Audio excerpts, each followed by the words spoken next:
மகா மேன்மையும் அருமையுமான வாக்குத்தத்தங்கள் 97. நீ தண்ணீர்களை கடக்கும்போது நான் உன்னோட இருப்பேன், நீ ஆறுகளை கடக்கும்போது அவைகள் உன்மேல் புரளுவதில்லை.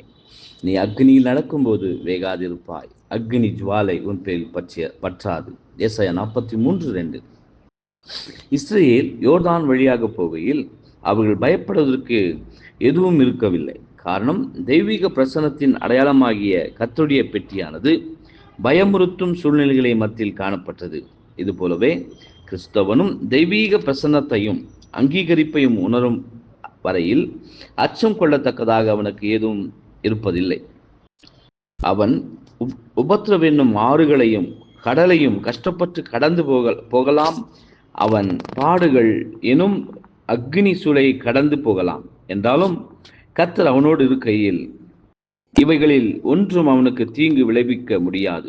மற்ற சாதாரணமான சூழ்நிலைகளில் உணர முடியாததும் மேற்கூறப்பட்ட சூழ்நிலைகளாலே உணரப்படும் கர்த்தருடைய பிரசன்னமும் அன்பும் வேறு எந்த விதத்திலும் அடைய முடியாத பலத்தை விசுவாசத்திற்கும் நம்பிக்கைக்கும் மற்றும் அன்பிற்கும் அளிக்கின்றது. அன்றியும் அவருடைய தீர்மானத்தின்படி அழைக்கப்பட்டவர்களாய் தேவனிடத்தில் அன்பு கூறுகிறவர்களுக்கு சகலமும் நன்மைக்கு எதுவாய் நடக்கும் என்பதே.